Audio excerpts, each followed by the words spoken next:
Shalom semuanya, senang kembali dalam program Living in Wisdom ya. Kita akan melanjutkan kembali materi pembahasan kita soal rapture. Sebelumnya saya minta maaf, minggu kemarin saya tidak bisa share program ini karena tiba-tiba ada, ya mestinya bukan argumentasi ya, cuman memang saya memaparkan fakta aja. Saya mau rekam, ada beberapa situasi yang tidak saya prediksi terjadi di minggu kemarin sehingga saya kesulitan untuk membuat rekaman materi ini. Semoga pintu maaf diberikan kepada saya. Dan hari ini kita akan membahas soal rapture episode terakhir. Jadi di minggu depan kita akan belajar tentang tema-tema akhir zaman di topik selain rapture. Saya akan menyimpulkan pemahaman saya, tafsir saya soal rapture itu, kapan terjadinya dan seterusnya. Dan saya berharap Bapak Ibu sudah mengikuti materi-materi rapture sebelumnya, supaya Bapak Ibu ketika sampai di materi ini benar-benar sudah punya pemahaman ya. Jadi sudah komplit gitu pemahaman rapture saudara secara alkitabiah dan teologia. Baru masuk di episode terakhir ini di mana saya akan menyimpulkan ya pemahaman saya atau tafsir saya soal apa yang sudah kita pelajari dan kita dapatkan dari Alkitab maupun teologi tentang rapture atau pengangkatan orang percaya di akhir zaman nanti. Dan kalau Bapak Ibu ikuti, semoga akhirnya mengerti kenapa saya menafsirkan apa yang akan saya sampaikan sebentar. Itu saudara ya. Jadi saya mengajak kita untuk berpikir atau menyimpulkan sesuatu dengan lengkap dulu, dengan pemahaman yang utuh dulu, baru nanti kita menyimpulkannya.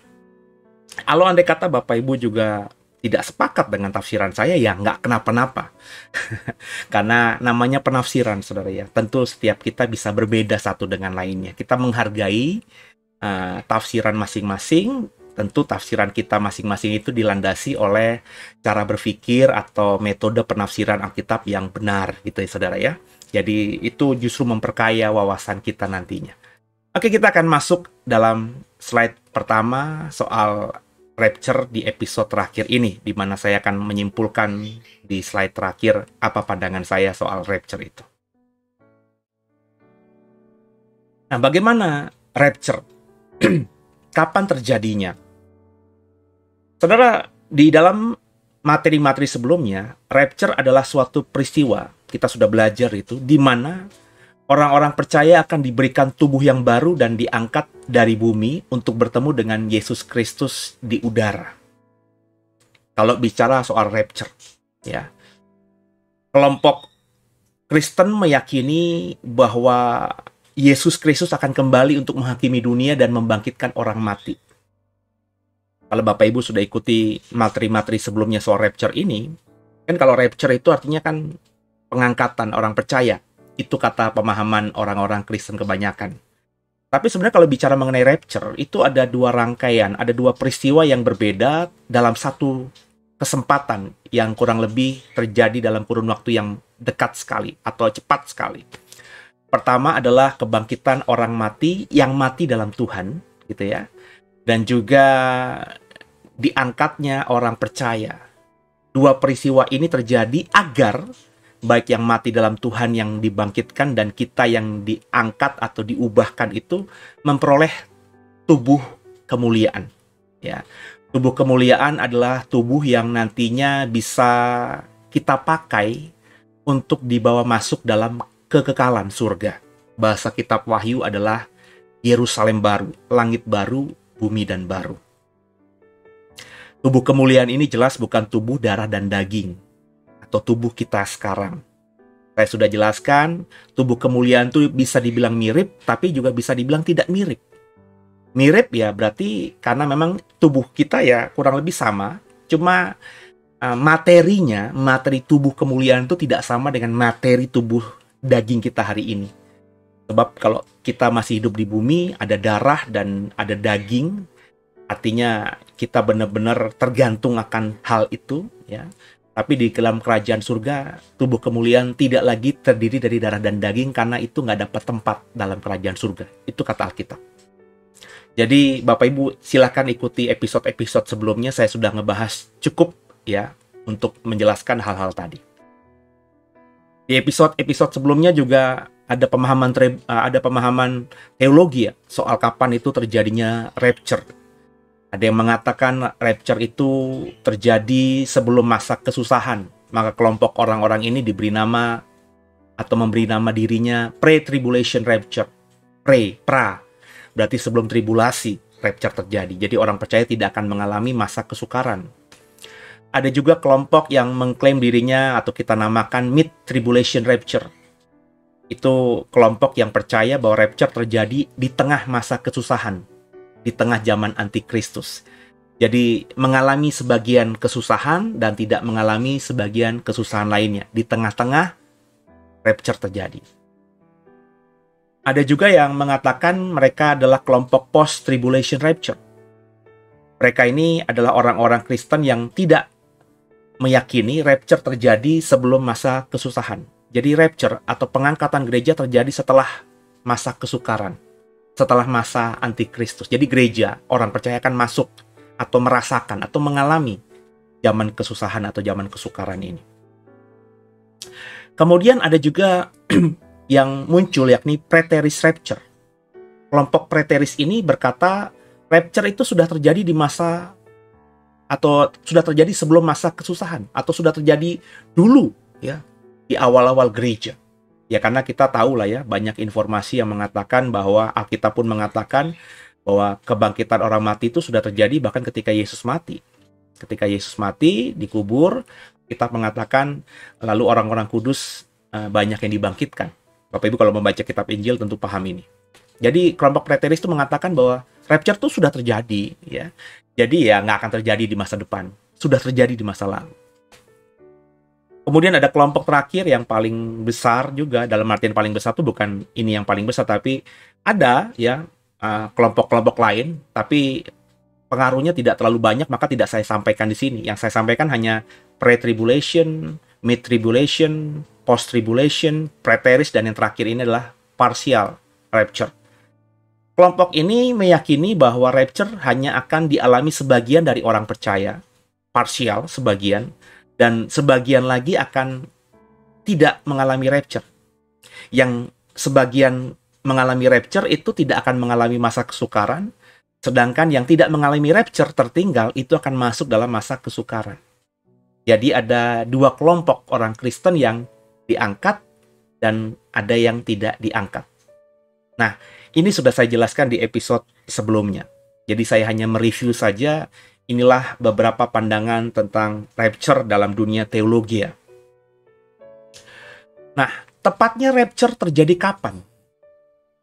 Nah, problemnya Alkitab diam soal hal ini. Makanya tadi, paling tidak dalam dunia teologi ya, ada 5 pandangan tadi. Itu kan membuktikan bahwa memang Alkitab itu tidak jelas atau tidak secara vulgar menjelaskan kapan rapture, sehingga ada tafsiran macam-macam tadi.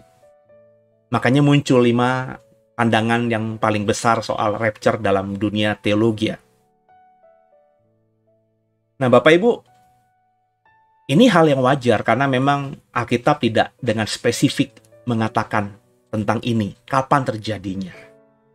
Sekali lagi akhirnya penafsiran-penafsiran itu muncul dan akhirnya ada 2, 3, 4, 5, mungkin di luar sana ada 7, 8 kelompok Kristen yang sama-sama percaya Yesus, tapi menafsirkan rapture dengan hal-hal yang berbeda. Sudut pandang yang mereka bagikan berbeda. Nah, kalau bicara mengenai rapture, karena tidak jelas Alkitab mengatakan kapan waktu terjadinya, ya, maka saya sebagai seorang penafsir coba melihat kitab di Alkitab, salah satu kitab di Alkitab atau kitab di Alkitab yang menjelaskan tentang peristiwa akhir zaman dengan cukup panjang dan jelas. Dan dari 66 kitab di Alkitab kita, 39 di PL, 27 di PB, itu hanya kitab Wahyu yang menggambarkan nubuat akhir zaman dengan cukup detil. Ya. Nah, karena hanya kitab Wahyu, menurut saya, maka saya coba mendalami dan menafsirkan atau menerka-nerka atau berusaha untuk membuat asumsi berdasarkan kitab Wahyu, kira-kira kapan itu rapture terjadinya. Namun meskipun demikian, kita harus sadar juga kitab Wahyu tidak menggambarkan rapture secara tersurat. Ini problemnya. Justru ayat-ayat yang saya bagikan kepada Bapak Ibu soal rapture itu kan bukan diambil dari kitab Wahyu, tapi dari pengajaran Yesus di Matius 24, terus juga di pengajaran Paulus di 1 Korintus 15 dan 1 Tesalonika pasal 4. Ya, Bapak Ibu kalau sudah mengikuti kan, itu ayat-ayat soal rapture yang sudah saya bagikan di episode-episode atau di seri-seri sebelumnya dari materi eskatologi individual ini. Ya. Jadi kita akan ngebahas sekarang soal rapture ya. Karena di kitab-kitab tadi, Matius, Korintus, terus juga Tesalonika tadi, meskipun dikatakan ya, sebelum terjadi rapture itu bagaimana, sesudah terjadi rapture bagaimana, tapi dalam kalender akhir zamannya itu di Matius maupun juga di Korintus maupun juga di Tesalonika kan tidak lengkap. Hanya kitab Wahyu yang cukup detail menceritakan nubuatan akhir zaman dari peristiwa pertama hingga peristiwa terakhir, gitu kan? Nah, problemnya Wahyu tuh nggak mengatakan rapture tersurat di mana gitu. Secara tersurat itu di mana? Nggak ada. Hanya tersirat. Ini makanya butuh kepekaan dan juga butuh pendalaman yang lebih lagi. Karena tidak tersurat, tidak dalam bentuk kalimat, tapi kita cuma bisa menggali kira-kira di posisi ini atau di ayat ini, di kalimat inilah terjadinya rapture. Maka kalau hanya membaca lebat kitab Wahyu, maka Bapak Ibu nggak bisa menemukan. Harus ada pendalaman, penggalian, dan effort yang khusus gitu ya. Nah, di mana tersirat waktu terjadinya rapture di kitab Wahyu itu? Ya, ini yang akan saya bagikan, dan nanti akan saya simpulkan pandangan saya soal kapan kira-kira terjadinya rapture itu. Nah, ini udah masuk area tafsir, saudara ya. Makanya ada beberapa poin penafsiran saya yang nanti saya simpulkan di slide terakhir. Coba kita baca Wahyu 6 ayat 3-4. Demikian firman Tuhan. Dan ketika anak domba itu membuka materai yang kedua, aku mendengar makhluk yang kedua berkata, "Mari." Dan majulah seekor kuda lain, seekor kuda merah padam, dan orang yang menungganginya dikaruniakan kuasa untuk mengambil damai sejahtera dari atas bumi, sehingga mereka saling membunuh dan kepadanya dikaruniakan sebilah pedang yang besar. Dikaruniakan kuasa untuk mengambil damai sejahtera dari atas bumi. Perhatikan huruf yang saya kasih warna merah dan ungu, saudara ya. Damai sejahtera diambil dari atas bumi. Dan damai sejahtera itu dalam bahasa Perjanjian Baru atau bahasa Yunani menggunakan kata Yunani eirene yang sejajar dengan satu kata dalam bahasa Ibrani yang namanya shalom. Maka kalau kita ngomong bahasa Indonesia, damai sejahtera. Ya, kalau kita orang Kristen biasanya lebih sering menggunakan kata shalom. Ya, sebenarnya kata eirene itu juga kata yang sama, ya saudara ya. Blessing, ya, diberkatilah dirimu, kurang lebih begitu. Nah, eirene, shalom atau damai sejahtera itu, kalau kita membaca kitab Injil, itu diberi hanya bagi murid-muridnya. Ya. Ada 1, 2, 3 ayat di Alkitab yang menggambarkan dengan cukup jelas, ya, yakni peristiwa penampakan Yesus dalam tubuh kemuliaan kepada para murid-muridnya. Kita baca satu ayat saja, yakni di Lukas 24 ayat 36. Demikian firman Tuhan. Dan sementara mereka bercakap-cakap tentang hal-hal itu, ya, Yesus tiba-tiba berdiri di tengah-tengah mereka dan berkata kepada mereka, "Damai sejahtera bagi kamu." Nah, Bapak Ibu, kalau kita membaca kitab Injil, Yesus mengucapkan damai sejahtera bagi kamu itu nggak banyak. Dan dari beberapa kalimat Yesus yang berkata damai sejahtera bagi kamu, itu kamunya merujuk pada murid-murid. Dalam ayat ini jelas, dalam Yohanes, Bapak Ibu bisa perhatikan di layar, Yohanes 20, ayat 19, ayat 21, ayat 26, itu Yesus berkata damai sejahtera bagi kamu. Kamunya merujuk pada murid-murid. 11 murid, karena Yudas Iskariot sudah mati, dan juga ada perempuan-perempuan dan beberapa orang lainnya yang berkumpul di satu ruangan karena mereka sedang ketakutan karena mendapatkan kabar bahwa Yesus mayatnya hilang, dan mereka dituduh oleh imam-imam kepala dan juga oleh tentara Romawi yang menculik mayat Yesus. Kurang lebih seperti itu. Nah, Yesus tiba-tiba muncul di tengah mereka dengan kalimat damai sejahtera bagi kamu. Jadi ketika damai sejahtera di kitab Wahyu 6 tadi diambil dari atas bumi, dan itu terjadi di materai kedua atau pembukaan materai kedua, maka saya dulu pernah menafsirkan bahwa inilah waktu rapture terjadi. Ketika materai kedua dibukakan, dan damai sejahtera diambil dari bumi, dari atas bumi. Ingat ya, damai sejahtera kalau kita baca kitab Injil, Yesus berkata hanya diberikan kepada murid-muridnya. Jadi di dunia ini yang menjadi agen damai sejahtera, di dunia ini yang bisa memberikan damai sejahtera adalah orang-orang yang percaya kepada Yesus. Maka ketika damai sejahtera diambil dari atas bumi, saya dulu menafsirkan bahwa rapture terjadi. Orang percaya yang diberikan damai sejahtera oleh Tuhan ini diambil dari atas bumi, maka gereja, orang percaya sudah nggak ada lagi di bumi. Rapture terjadi. Ya, beberapa teolog menafsirkan juga demikian. Tapi jujur saja ketika saya menafsirkan sedemikian, saya tidak dipengaruhi oleh teolog manapun. Ya, karena memang kitab Wahyu ini adalah salah satu kitab yang paling awal saya ulik habis. Ya, itu berarti sudah hampir 20 tahun yang lalu. Dengan segala keterbatasan, saya mendalami tentang akhir zaman, saya mendalami topik-topik eskatologi. Setelah saya punya ilmunya sedikit, masuk ke sekolah tinggi teologi, saya coba mendalami tentang bahasa aslinya, dan kitab Wahyu yang menjadi rujukan penting ketika kita mau membahas tentang eskatologi, itu sudah saya dalami sejak 20 tahun yang lalu, dan saya menemukan jawaban ini. Ya, bahwa saya menafsirkan di beberapa tahun yang lalu bahwa rapture terjadi di saat materai kedua dibukakan, ketika damai sejahtera diambil dari atas bumi, dan otomatis berarti orang percaya yang diberikan damai itu juga diambil. Rapture terjadi. Kemudian kita baca ya ayat berikutnya ya.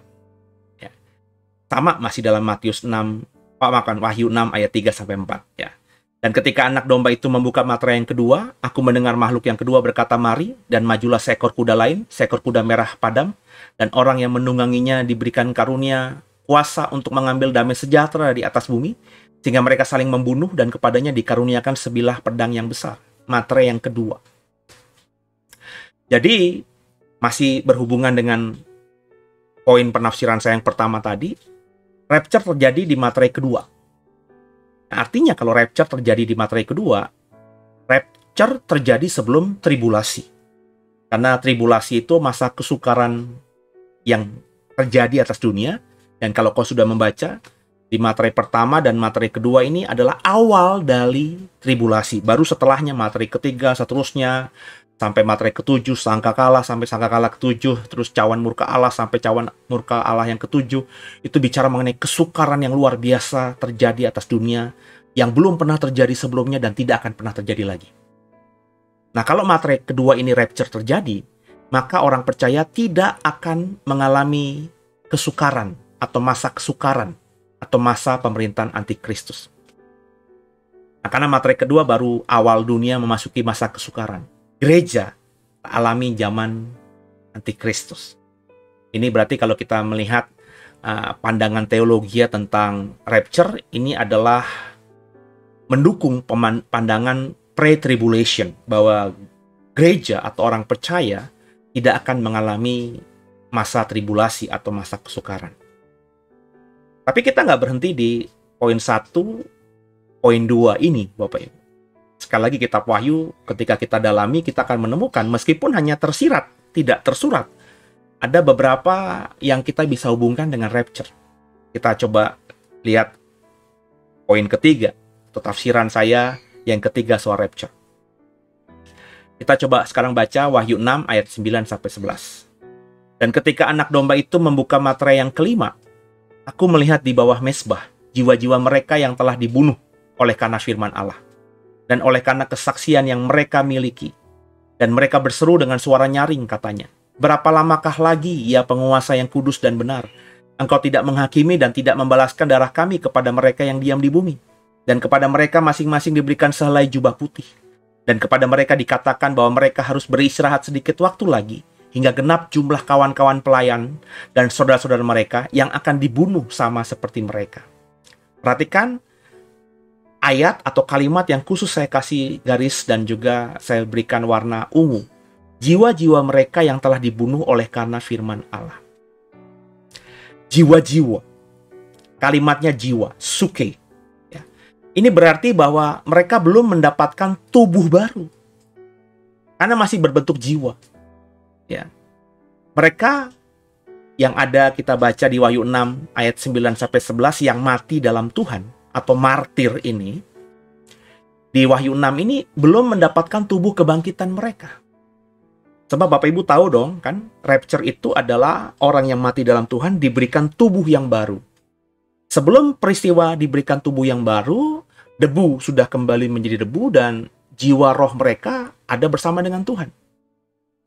Berarti kalau dikatakan jiwanya masih bersama dengan Tuhan dan belum tubuhnya dibangkitkan, ya, maka ini belum terjadi rapture.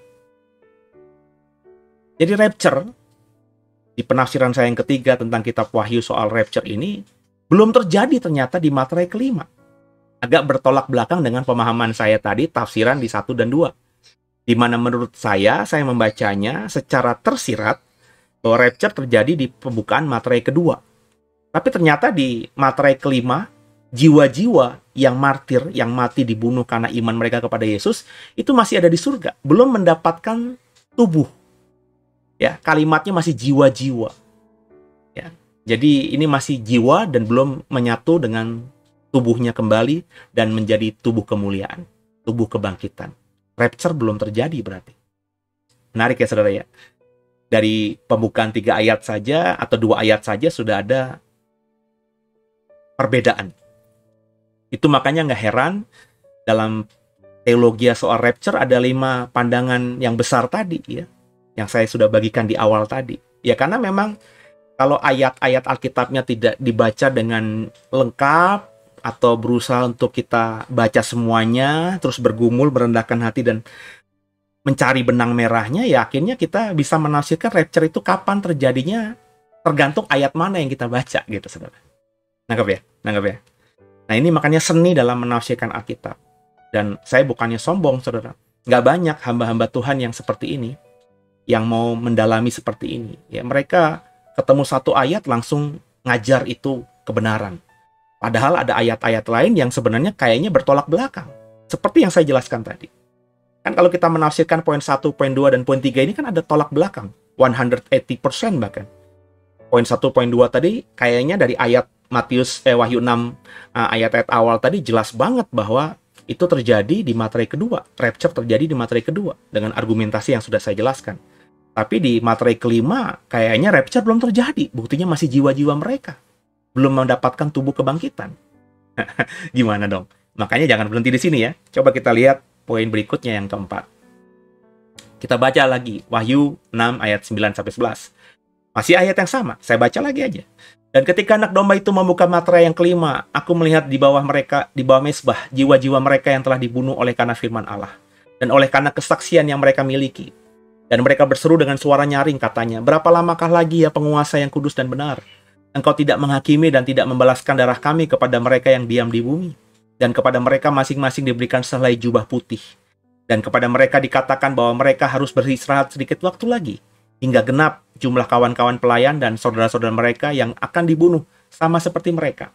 Perhatikan baik-baik tulisan yang saya kasih warna ungu dan juga warna merah. Di Wahyu 6 ayat 9-11 jelas ya bahwa kalau rapture terjadi di pembukaan materai kelima seperti yang dijelaskan dalam tafsiran saya yang ketiga di slide sebelumnya, maka sebelum rapture terjadi akan banyak martir. Akan banyak orang yang mati karena imannya kepada Yesus. Dan martir Tuhan ini, orang-orang yang mati karena imannya kepada Tuhan, bukan mati karena sakit, bukan mati karena kecelakaan, bukan mati karena dibunuh ya, dibunuh oleh orang-orang jahat, tapi mati karena iman, karena mempertahankan iman. Ini kemudian mereka dikatakan diberikan jubah putih. Ya, sehelai jubah putih. Dan jubah putih ini nanti di ayat-ayat di kitab Wahyu lainnya itu berkali-kali dipakai lagi. Tentu ada hubungannya, karena yang nulis kan Yohanes.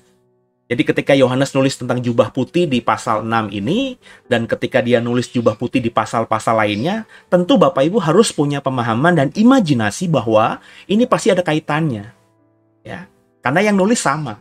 Pasti Yohanes ketika nulis jubah putih di Wahyu 6 dan di Wahyu-Wahyu lainnya, dia sedang memikirkan sosok atau kelompok orang yang sama gitu, saudara. Dan yang menarik di penafsiran saya keempat soal rapture di kitab Wahyu ini, sebelum rapture terjadi, akan banyak orang yang mati. Ya, mati karena imannya. Itu yang berkali-kali saya bilang, Bapak Ibu harus siap. Karena kalau nggak siap, kita nanti akan murtad. Ketika pedang ditaruh di leher, ketika akhirnya nanti kita harus memilih antara dunia dengan Tuhan, Bapak Ibu pasti akan, kalau nggak mempersiapkan iman dari sekarang, kau akan pasti memilih dunia. Karena dunia itu indah dan enak. Lanjut ya, tafsiran saya kelima nih. Ini baru tafsiran, belum saya simpulkan, Bapak Ibu ya. Ini hanya baru rangkaian tafsiran, belum saya simpulkan. Yang kelima kita baca di Wahyu 7 ayat 3. Katanya, janganlah merusakkan bumi dan laut atau pohon-pohon sebelum kami memateraikan hamba-hamba Allah kami pada dahi mereka. Jadi, kalau tidak salah, ini ada 4 malaikat yang disuruh merusakkan dunia oleh Tuhan. Tapi ada malaikat berikut yang datang dan bilang, jangan dulu ya. Jangan rusakkan bumi, laut, dan pohon-pohon sebelum kami memateraikan hamba-hamba Allah pada dahi mereka. Dan kalau kita baca ayat berikutnya, orang yang akan dimateraikan ini adalah 144.000 orang Israel. Mereka dimateraikan di dahi mereka, ya, menjadi hamba-hamba Allah sebelum 4 malaikat dari 4 penjuru mata angin ini merusakkan bumi, laut, dan pohon-pohon. Ayat berikutnya ya, Wahyu 14 ayat 1-4. Coba kita lihat hubungannya. Dan aku melihat sesungguhnya anak domba berdiri di bukit Sion, dan bersama-sama dengan dia 144.000 orang, dan di dahi mereka tertulis namanya dan nama bapaknya. Mereka adalah orang-orang yang tidak mencemarkan dirinya dengan perempuan-perempuan, karena mereka murni sama seperti perawan. Mereka adalah orang-orang yang mengikuti anak domba itu kemana saja ia pergi. Mereka ditebus dari antara manusia sebagai korban-korban sulung bagi Allah dan bagi anak domba itu. Nah, kalau kita hubungkan di Wahyu 7 dan Wahyu 14 ini, jelas ada 144.000 orang pilihan. Dalam hal ini adalah orang-orang Israel dari 12 suku. Masing-masing suku 12.000. Bapak Ibu menafsirkannya literal atau simbolik, silahkan. Kalau bagi saya bukan itu isunya. Isu utamanya ada orang-orang Yahudi, orang-orang Israel, yang akan diselamatkan di akhir zaman. Jumlahnya cukup signifikan, 144.000. Mereka-mereka ini tidak akan mengalami rapture. Perhatikan baik-baik ya. Karena mereka adalah orang-orang yang ditebus ya. Mereka adalah orang-orang yang masuk mengalami rapture. Karena kalau kita lihat tadi slide sebelumnya, rapture itu bisa saja terjadi di materai kedua atau materai kelima, benar ya. Sedangkan ini di Wahyu 14 ya sudah masa materai sudah lewat. Dan kalau kita Wahyu 7 juga, ini adalah jeda antara Wahyu 6 dan materai ke-6 dan materai ke-7. Dan materai 7 itu berisi 7 sangkakala. Itu penderitaan yang luar biasa. Nah, orang-orang Israel 144.000 ini dimateraikan oleh Tuhan sebelum keempat malaikat tadi melakukan hal-hal yang merusak dunia ini atas izin Tuhan. Jadi ada orang-orang yang masuk dalam masa kesukaran, masa pemerintahan antikristus yang dimateraikan Tuhan. Artinya apa, saudara? Ya, meskipun mereka masuk dalam masa kesukaran karena mereka dimateraikan Tuhan, mereka tidak akan alami penghukuman Tuhan di masa kesukaran itu. Jadi Bapak Ibu, di dalam masa kesukaran, ya, nanti mungkin saya akan buat materi khusus soal ini. Ya. Ini kan materinya rapture ya. Masa kesukaran kan kita tidak dalami ya. Yang saya mau katakan, saudara, sebagai sekilas saja, bahwa ketika kita bicara masa kesukaran atau zaman pemerintahan antikristus, kita harus memahami bahwa ada dua bentuk kesukaran yang terjadi di zaman itu. Pertama, kesukaran yang datang dari Tuhan. Ini bicara mengenai Tuhan mengguncangkan alam semesta, merusakkan bumi, laut, pohon-pohon, tadi ayat Wahyu pasal 7. Kalau kita baca lagi nanti dalam sangkakala dan juga dalam cawan murka Allah itu matahari, bulan, bintang, benda-benda semesta itu berguguran. Ya, ini bicara mengenai peristiwa alam, gempa bumi, ya, terus juga api yang datangnya dari atas. Ini kan bicara mengenai bencana alam. Ini penghukuman dari Tuhan atas manusia. Dan juga ada masa kesukaran yang dialami oleh manusia yang hidup di zaman itu gara-gara pemerintahan antikristus. Jadi harus dibedakan. Jadi zaman kesukaran itu bukan melulu bicara mengenai pemerintahan antikristus, tapi juga orang-orang mengalami kesukaran karena dihukum Tuhan.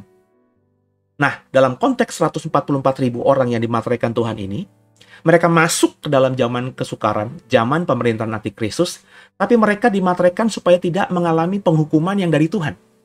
Sehingga, ya, misalnya, mereka tinggal di wilayah yang sama dan Tuhan izinkan ada benda antariksa atau meteor jatuh misalnya di wilayah itu.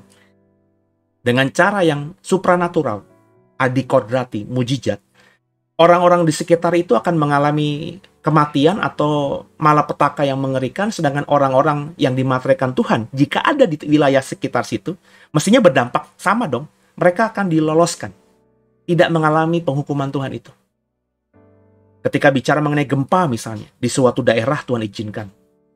Orang-orang di sekitar itu ada yang mati, ada yang celaka, ada yang menderita, mengalami luka yang mengerikan. Nah, orang-orang yang dimateraikan Tuhan ini tidak akan mengalami semua itu. Jadi orang yang dimateraikan oleh materai Allah di dahi mereka ini akan selamat jika hukuman itu datangnya dari Tuhan. Tapi orang-orang ini harus berjuang karena di akhir zaman nanti ada masa kesukaran yang terjadi gara-gara antikristus dan pemerintahannya. Nah, mereka ini ya pilihannya kalau nggak martir ya murtad. Maka saya menafsirkan karena mereka sudah dipilih Tuhan, mereka akan martir. Makanya dikatakan di ayat-ayat tadi di Wahyu 14, ketika anak domba berdiri di Bukit Sion, ketika Tuhan sudah datang kembali kali kedua, 144.000 orang ini ada bersama dengan Tuhan. Berarti mereka sudah ditebus dan diizinkan Tuhan untuk berada di sekitarnya. Ketika Tuhan nanti memerintah kembali dengan tubuh kemuliaannya sebagai raja di bumi di akhir zaman. Jadi seperti itu ya Bapak Ibu hubungannya. Kita coba lanjutkan. Tafsir saya yang ke-6 ya. Kita sekarang baca kembali Wahyu 7 ayat 13-14.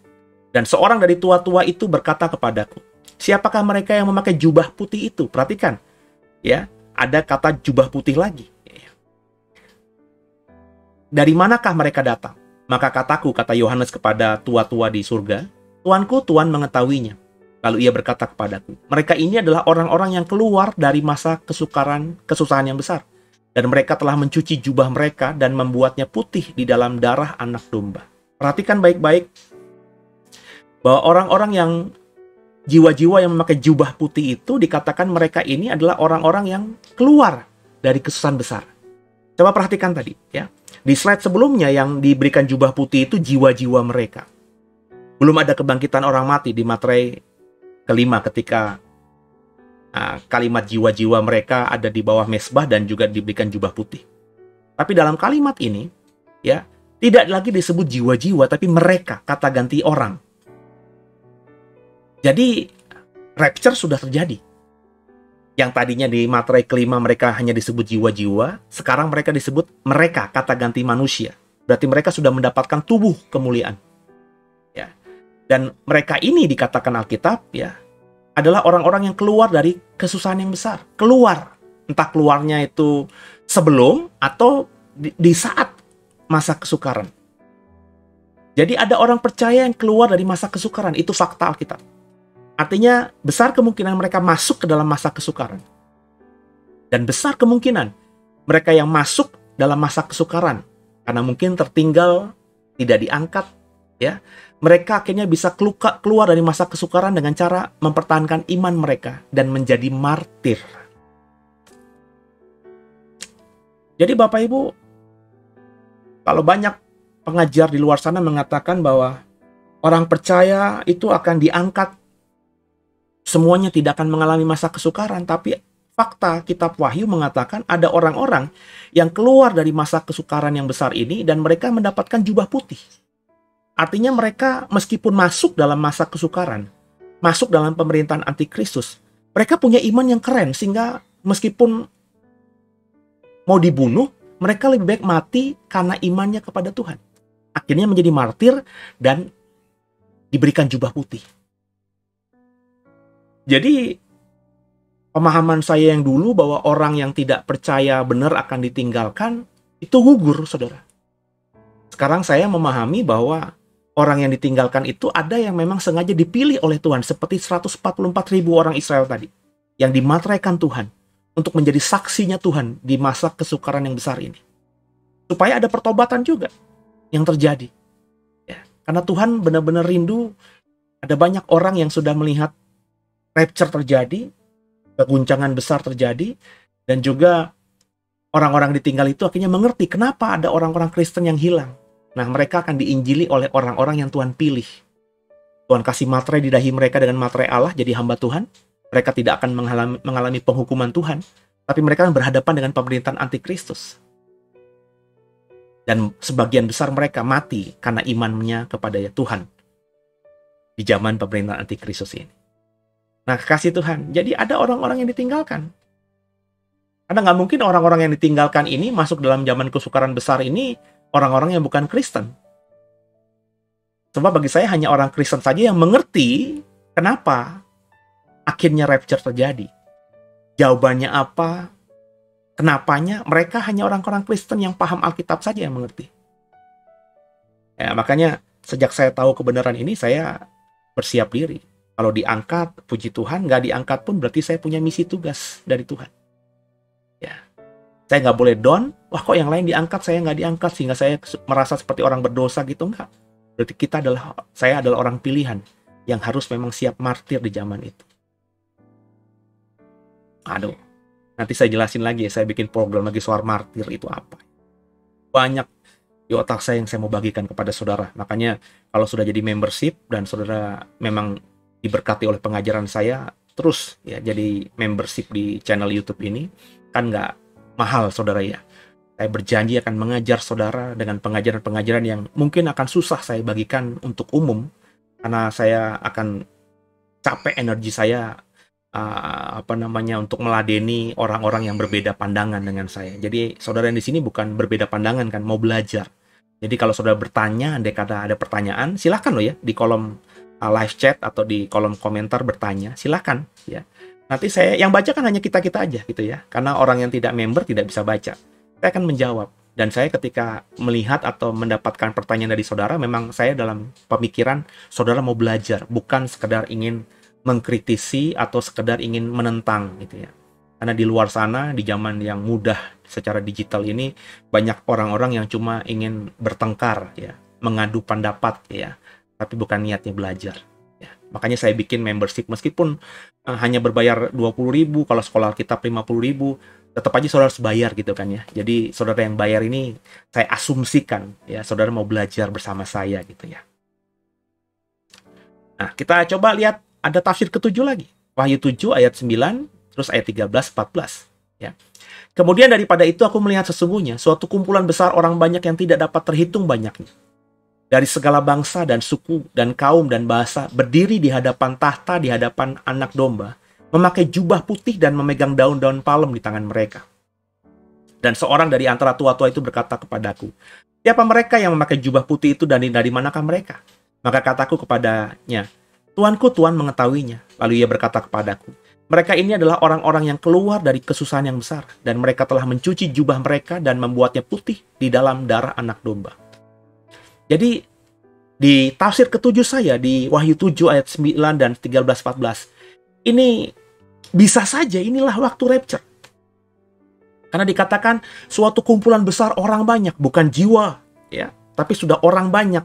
Disebutnya orang, ya berarti sudah memiliki tubuh juga, ya. Kalau jiwa kan bentuknya kan roh gitu ya, nggak ada tubuh. Ini aku melihat, kata Yohanes, kumpulan orang besar, orang banyak, ya, dari segala bangsa, suku, kaum, bahasa. Jadi ada banyak, bukan cuma orang Yahudi, bukan cuma orang Israel, tapi ada orang-orang banyak. Dan ingat, di zaman Yohanes dapat wahyu, orang Kristen ya masih sekelompok besar, hanya sebagian kecil yang dari luar Yahudi, yang lainnya semuanya orang Yahudi. Ya, dan juga bukan orang-orang dari bangsa-bangsa yang jauh-jauh, tapi Yohanes melihat ada banyak bangsa, suku, kaum, bahasa yang berdiri di hadapan tahta dan di hadapan anak domba. Padahal dalam zamannya Yohanes itu belum ada tuh orang Indonesia yang jadi Kristen, belum ada orang Afrika yang jadi Kristen, belum ada orang Amerika yang jadi Kristen, belum ada orang Eropa yang jadi Kristen. Ya, hanya segelintir sedikit saja. Itu pun bangsa-bangsa dan suku-suku di sekitar tanah Palestina, tanah Israel. Ya. Jadi bisa saja saudara ya, Wahyu 7 ayat 9 ini adalah waktu terjadinya rapture. Jadi di ayat-ayat ini jelas bahwa orang percaya sebelum mengalami rapture akan mengalami kesukaran akibat hukuman Tuhan ketika pembukaan Matius 1 dan 6. Hukuman Tuhan di sini dalam artian hukuman Tuhan yang diizinkan dilakukan atau terjadi oleh karena antikristus. Jadi orang-orang yang mati ini, yang kemudian dikasih jubah putih ini, bukan mati gara-gara misalnya gempa bumi, tanah longsor, bencana alam, gunung berapi, atau juga benda-benda antariksa yang jatuh. Saya tidak memahami itu. Karena semuanya dimateraikan Tuhan, mereka mestinya luput dari hukuman Tuhan ini. Tapi mereka-mereka ini adalah orang-orang yang mati karena iman mereka. Ya. Dan jelas, semakin jelas bahwa sebelum rapture, gereja atau orang percaya mengalami masa kesukaran yang terjadi, yang dialami akibat antikristus dan pemerintahannya. Jadi kalau Bapak Ibu sekarang menjadi orang Kristen yang manja, ya Bapak Ibu akan kesulitan ketika menghadapi zaman pemerintahan antikristus nanti, dan maafkan saya, kau akan cenderung murtad nantinya, hingga hilang keselamatan. Makanya Bapak Ibu jangan hidup terlalu manja terhadap dunia. Andai kata dikasih ujian sama Tuhan, dikasih cobaan sama Tuhan, dikasih masalah sama Tuhan, itu cara Tuhan memproses kita supaya kita siap dalam menghadapi zaman antikristus. Hari-hari ini saya berat, ya, sebagai gembala, sebagai hamba Tuhan, sebagai anak, saya punya orang tua yang sedang sakit hari ini, ya. Tapi saya berusaha untuk menghadapi semua itu, karena ini nggak ada apa-apanya dibandingkan nanti ketika saya, Tuhan izinkan, menghadapi pemerintahan antikristus. Kalau saya tidak mengalami rapture sebelum masa kesukaran. Jadi saya harus mempersiapkan diri, dan saya bersyukur. Ya, jantung saya agak berdetak kencang, saya bersyukur. Deg-degan, bersyukur. Galau, bersyukur. Ya, merasakan himpitan, kayaknya sendirian, tertekan gitu ya. Saya bersyukur. Ini adalah cara Tuhan memproses saya agar saya semakin tough, semakin tangguh nantinya. Saya nggak mau jadi cengeng. Berharap Bapak Ibu juga nggak cengeng ketika menghadapi ujian Tuhan. Nah, yang ke-8. Ya, saya masih menemukan juga apa yang bisa saya temukan tentang rapture di kitab Wahyu. Wahyu 13 ayat 16-17. Dan ia menyebabkan sehingga kepada semua orang, kecil atau besar, kaya dan miskin, merdeka atau hamba, diberi tanda pada tangannya dan pada dahinya. Dan tidak seorang pun yang dapat membeli atau menjual selain daripada mereka yang memakai tanda itu, yaitu nama binatang itu atau bilangan namanya. Wahyu 13 ayat 16-17. Lanjutkan ya, Wahyu 15 ayat 2. Dan aku melihat sesuatu bagaikan lautan kaca bercampur api, dan di tepi lautan kaca itu berdiri orang-orang, bukan jiwa-jiwa lagi, orang-orang yang telah mengalahkan binatang itu dan patungnya dan bilangan namanya. Pada mereka ada kecapi Allah. Perhatikan baik-baik Bapak Ibu bahwa di dalam kitab Wahyu pasal 13 itu semua orang, kata Alkitab ya, diberi tanda antikristus 666 di dahi mereka dan di tangan mereka. Kalimat semua orang ya, itu mengindikasikan semua yang tersisa, yang tertinggal, yang tidak mengalami rapture. Tapi perhatikan, itu kan ada di Wahyu 13. Di Wahyu 15 ternyata ya, ada orang-orang yang mengalahkan binatang itu dan patungnya dan bilangan namanya, dan Yohanes melihat mereka ada ya di di surga ya. Bagaikan lautan kaca bercampur api, dan di tepi lautan kaca itu. Dan mereka semua memegang kecapi Allah karena mereka memuji Allah. Nah, ini juga gugur karena dulu saya berpendapat bahwa orang yang tidak percaya, yang ditinggalkan, semuanya nanti akan murtad. Karena berdasarkan Wahyu 13 akan punya tanda antikristus di dahi dan di tangan mereka. Gugur pandangan saya itu, kenapa? Karena saya ketika mendalami lagi, ya, ketika semakin dewasa secara rohani, semakin membaca Alkitab lebih terang lagi, rema Tuhan, hikmat Tuhan, Roh Kudus lebih menerangi lagi. Wahyu 15 mengatakan bahwa ternyata ada orang yang mengalahkan binatang, mengalahkan antikristus. Lah kalau semua manusia yang tidak diangkat, tidak mengalami rapture, punya tanda, masakan mereka menentang antikristus? Kan nggak mungkin. Sebab Alkitab kita mengatakan yang sudah punya tanda ini akan binasa. Berarti rupanya ada orang-orang yang ditinggalkan, tidak mengalami rapture di zaman antikristus, yang berjuang ya untuk mengalahkan antikristus dan tidak mau dipakaikan namanya, nama antikristus di dahi dan di tangannya. Ya. Mereka itu martir, mati akhirnya. Ya. Di zaman antikristus ada orang percaya yang tak memakai tanda antikristus dan bahkan menentang kekuasaannya. Martir, mereka mungkin mati karena dibunuh, karena masa aniaya antikristus, tapi menang.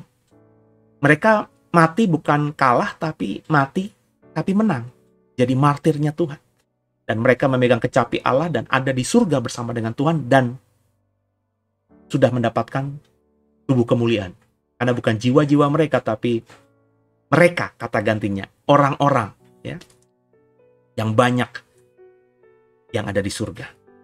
Nah, saudara, ini yang saya temukan dari ayat-ayat yang di kitab Wahyu bisa saya hubungkan dengan rapture. So apa jadi akhirnya tafsiran saya soal rapture ini? Berdasarkan 8 poin tadi, saya akhirnya menafsirkan rapture seperti ini. Yang pertama, rapture besar kemungkinan terjadi di akhir pembukaan materai. Bukan di materai kedua. Di materai kedua damai sejahtera diambil itu bisa saja terjadi rapture di situ, tapi saya lebih melihat bahwa di materai kedua itu orang percaya bisa bertahan dengan imannya karena memang mereka memilih untuk percaya. Ketika damai sejahtera diambil, ketika Roh Kudus sebagai yang memberikan damai sejahtera diambil kembali kepada Bapa, orang percaya di materai kedua itu ya akan menjadi percaya karena memang mereka memilih untuk menjadi orang percaya. Hari ini, maafkan saya, Bapak, Ibu, Saudara, dan saya menjadi orang Kristen itu karena pertolongan Roh Kudus ada dalam hidup kita. Ya, saya memilih menjadi pengikut Kristus, tapi ada pertolongan Roh Kudus yang memampukan saya bertahan sampai sekarang dengan iman Kristen saya.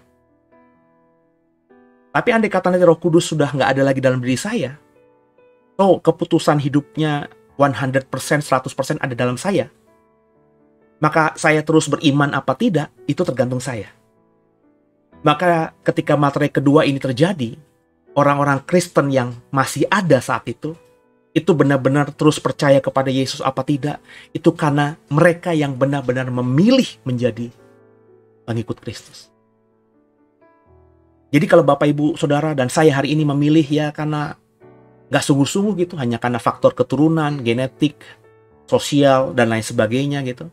Bapak Ibu ketika nanti materai kedua dibukakan, dibuka, terus Roh Kudus diambil, Bapak Ibu akan mudah untuk belok arah.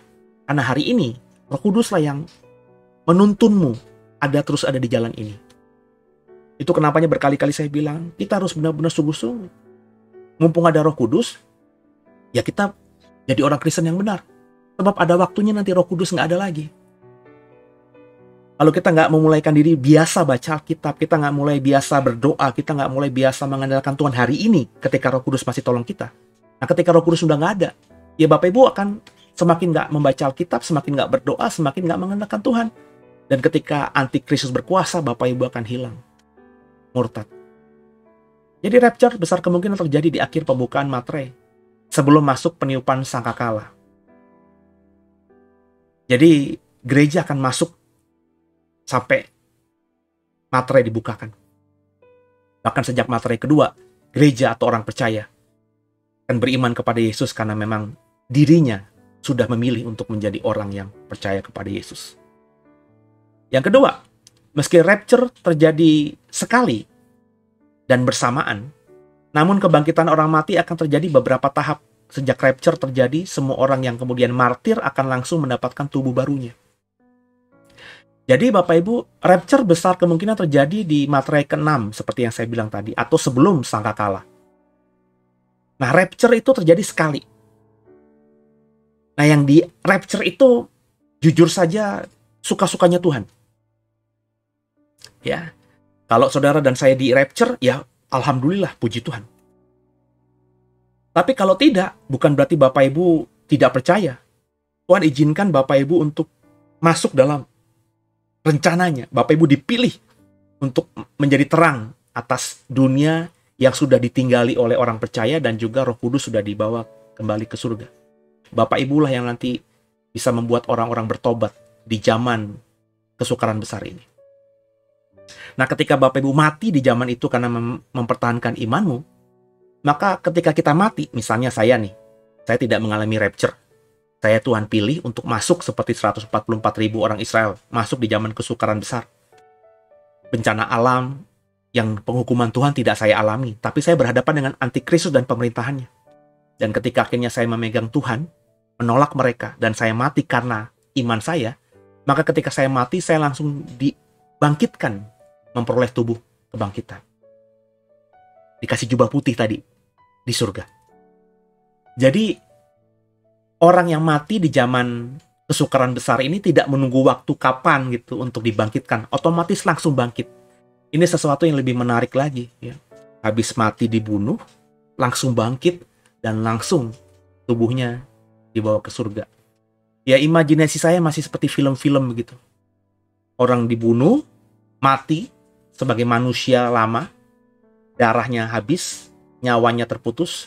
Tapi nggak lama kemudian, karena rapture sudah terjadi sebelumnya, kebangkitan orang percaya sudah terjadi sebelumnya, saya yang mati di zaman kesukaran besar akan langsung memperoleh tubuh kebangkitan. Entah tubuh saya yang sudah terkapar berdarah itu tiba-tiba bangun lagi, terus langsung ke surga, atau ada jeda waktu, saya nggak tahu, tapi itu terjadi tidak begitu lama setelah saya mati. Andai kata saya mati di zaman kesukaran besar. Bapak Ibu nangkap ya? Terus yang ketiga, tidak semua orang percaya akan alami rapture. Ini yang sudah saya tekankan tadi. Tidak semua orang percaya akan diangkat. Dulu saya menentang pengajaran ini. Tapi sekarang berdasarkan semua sumber-sumber yang saya baca dengan kepala dingin dan merendahkan hati, tentu meminta pertolongan Roh Kudus, saya mengajar saudara, nggak semua orang percaya akan diangkat. Ya, kalau Bapak Ibu nggak diangkat, Bapak Ibu akan masuk dalam zaman kesukaran besar, zaman antikristus. Besar kemungkinan kau akan mati martir. Tapi mati martir nanti kau akan punya upah besar. Tuhan nggak mungkin mengizinkan kita tertinggal dan mati sebagai manusia dibunuh karena iman, terus tidak mendapatkan upah yang besar. Kalau kau baca tadi, kau akan dikasih jubah putih. orang-orang yang diangkat oleh Tuhan mengalami rapture, itu tidak dikatakan mendapatkan jubah putih. Ya. Apakah ada pembedaan? Saya nggak tahu. Tapi kalau kita ngomongin jubah putih tadi, jelas-jelas keterangannya di ayat berikutnya, di kalimat berikutnya, mereka adalah orang-orang yang sudah selamat keluar dari masa kesukaran besar. Berarti tidak mengalami rapture sebelum kesukaran besar. Jadi Bapak Ibu, diangkat apa tidak, kita harus bersyukur. Kalau kita diangkat, ya berarti tidak mengalami pembunuhan, tidak akan mati, diubahkan kalau Bapak Ibu masih hidup di zaman itu. Tapi kalau Bapak Ibu tidak diangkat, Bapak Ibu akan mati, dibunuh, menjadi martir karena imanmu. Tapi kau mendapatkan upah yang luar biasa besar nanti dalam, bukan saja kerajaan 1000 tahun, tapi di dalam Yerusalem baru nanti. Tergantung saudara memilihnya gimana. Poin keempat, beberapa tertinggal dan alami masa kesukaran. Saya bilang, Bapak Ibu harus siapkan diri. Makanya saya bilang, Bapak Ibu sekarang ini harus sadar ini, harus ngerti ini. Hari ini kau baca Alkitab, hari ini kau ke gereja, hari ini kau doa, itu karena Roh Kudus ada dalam hidupmu dan menolong saudara. Tapi nanti saya yakin ada waktunya Roh Kudus nanti nggak ada lagi di dunia ini. Damai sejahtera diambil dari atas muka bumi. Maka Bapak Ibu, ketika Roh Kudus nggak ada lagi dalam diri saudara, Bapak Ibu ke kiri ke kanan, itu semata-mata karena pilihan saudara. Dan kalau hari ini kau terbiasa baca Alkitab, hari ini kau terbiasa berdoa terlebih dahulu kepada Tuhan sebelum mengambil keputusan, nanti Roh Kudus sudah nggak ada sekalipun, kebiasaan ini akan menjadi kebiasaan kita di kemudian hari, kan? Hari ini kau berdoa karena Roh Kudus yang bilang, ayo doa dulu. Tapi karena sudah menjadi kebiasaan, nanti Roh Kudus nggak ada, kau tetap akan berdoa juga. Berdoa dalam nama Yesus. Maka selama ada penolong, gunakan itu. Maksimalkan itu. Kayak anak bayi ada suster. Zaman-zaman sekarang kan kalau Bapak Ibu berada gitu pasti punya suster. Punya mbak lah. Ya. Anakmu ini hidup bergantung pada suster dan mbaknya. Kalau mbak dan susternya ini bagus, dia akan membuat anakmu jadi pinter di usia dininya. Ya. Sehingga dia terbiasa makan, minum, nanti belajar sendiri. Nanti ketika sudah umur agak besar, susternya nggak ada, sudah tidak pakai lagi, mbaknya nggak ada, anak ini akan terus bisa mandiri. Kalau kau nggak punya suster, kau menjaga dan membesarkan anakmu sendiri. Anakmu akan belajar dari saudara, dibantu oleh saudara. Waktunya makan, waktunya minum, waktunya ganti popok, waktunya buang air, waktunya makan. Nanti setelah waktunya dia sudah dewasa, dia bisa sendiri. Ya. Bapak Ibu nggak usah kontrol dia lagi, dia akan terus dalam ritme hidup seperti ini. Nah, itu yang harus dipertahankan oleh saudara. Jadi kebiasaan itu. Dan saya berharap Bapak Ibu tidak lagi mau sendiri soal menumbuhkan iman itu. Makanya ada tadarusan Alkitab saya buat. Karena saudara, saya kepengen saudara tuh punya kebiasaan baca Alkitab. Kalau udah kebiasaan nanti ada saya apa tidak dalam tadarusan Alkitab, Roh Kudus masih ada apa tidak, kok akan terus baca Alkitab. Nangkap ya saudara ya. Orang percaya akan beberapa tertinggal dan mengalami masa kesukaran. Dan poin kelima, mereka yang masuk dalam masa kesukaran tidak akan mengalami penghukuman Tuhan di masa kesukaran, namun akan sukar juga karena antikristus. Ini hanya orang-orang yang benar-benar dipilih Tuhan dan dikasih materai di dahi mereka, materai Allah sebagai hamba-hamba Allah. Tapi orang-orang yang tidak dimateraikan Tuhan, ya itu kan jauh lebih banyak. Mereka akan mengalami penghukuman Tuhan. Bencana alam mereka mengalami penderitaan, meteor jatuh mereka akan mengalami penderitaan, gempa bumi mereka akan mengalami penderitaan, dan lain sebagainya. Belum juga pemerintahan antikristus yang berat menekan mereka. Jadi mereka menghadapi penderitaan dari dua sisi, sedangkan kita yang masuk zaman kesukaran ini dengan materai Allah, karena dipilih Tuhan untuk izinkan untuk masuk di situ, hanya akan mengalami masa kesukaran dari antikristus karena imanmu kepada Yesus. Jadi kalau Bapak Ibu tanya kepada saya, inilah jawaban saya soal kapan rapture pasti. Saya bilang rapture mungkin terjadi sebelum materai selesai, sekitar materai ke-6. Materinya materai 1, 2, 3, 4, 5, Bapak Ibu akan lewati itu. Tapi kita akan dikasih materai oleh Allah. Sehingga penghukuman dari Tuhan nggak akan kita rasakan seperti orang-orang yang tidak punya materai. Ketika rapture terjadi, sebagian diangkat, sebagian tidak. Itu hak prerogatifnya Tuhan. Bukan berarti yang diangkat lebih disayang dan yang tidak diangkat tidak disayang. Kalau kau baca benar-benar, yang ditinggal justru orang-orang yang Tuhan pilih. Agar ada penginjilan juga di zaman sukar ini. Kenapa Roh Kudus sudah nggak ada? Kalau nggak ada orang-orang pilihan Tuhan, siapa yang akan membuat orang-orang yang ada di zaman kesukaran itu bertobat? Bagaimana mereka bisa kenal Tuhan? Nggak bisa. Maka ada saudara. Maka karena kita nanti yang diizinkan Tuhan tertinggal di zaman kesukaran, ada banyak orang nanti yang bertobat di zaman itu. Sehingga semakin banyak orang yang akhirnya menjadi percaya, dan sebagian besar dari orang yang percaya yang ditinggal itu pasti akan mempertahankan imannya, menjadi martir. So don't worry. Kita mati, kalau kita ngomongin martir, tidak akan mati kesakitan. Nanti saya jelaskan, saya buatkan program soal martir, saudara ya.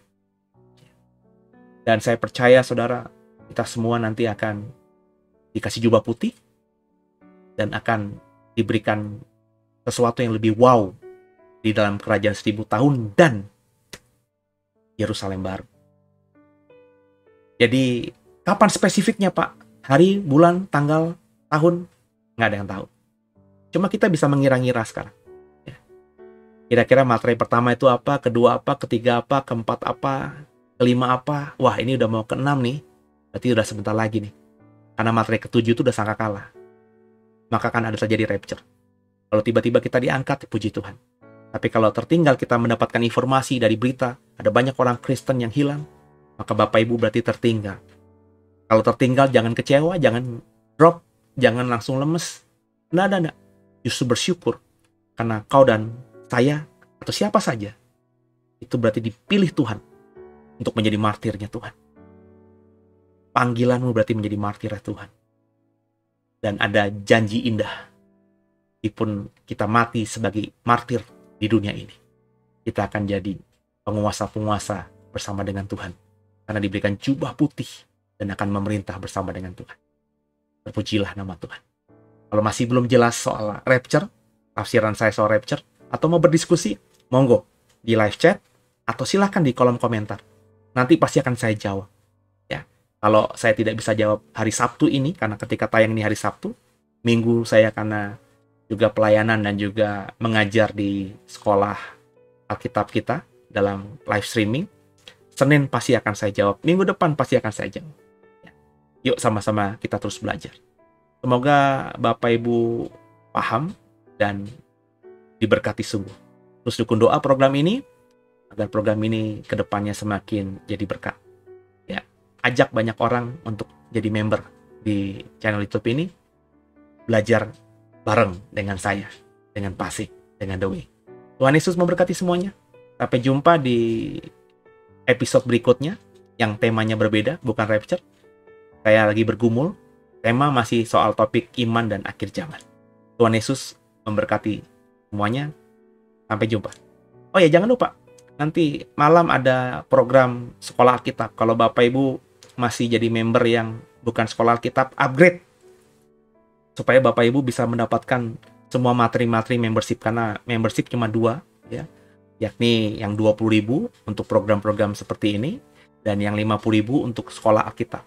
Jadi kalau Bapak Ibu ikut yang 50.000 per bulan, maka Bapak Ibu seminggu paling tidak dapat 3 materi pembelajaran dan 1 live gitu ya. Kedepannya karena saya akan buat live. Live itu sebenarnya buat siapa saja, tapi yang bertanya hanya yang membership. Jadi Bapak Ibu nanti bisa lebih dalam lagi mendapatkan pemahaman iman. Jadi nggak perlu sekolah lah, sekolah teologi ya. Ikut program 50.000 di membership The Way ini, saya akan mengajar saudara. Dan saya sedang berdoa semoga ke depan ada banyak rekan-rekan saya yang juga terpanggil untuk mengajar saudara di dalam channel ini, sehingga channel ini nanti benar-benar membuka ruang untuk semua kita mengajar dan juga belajar tentang kebenaran. Sampai jumpa. Semangat dalam Tuhan. Tuhan Yesus memberkati. Haleluya.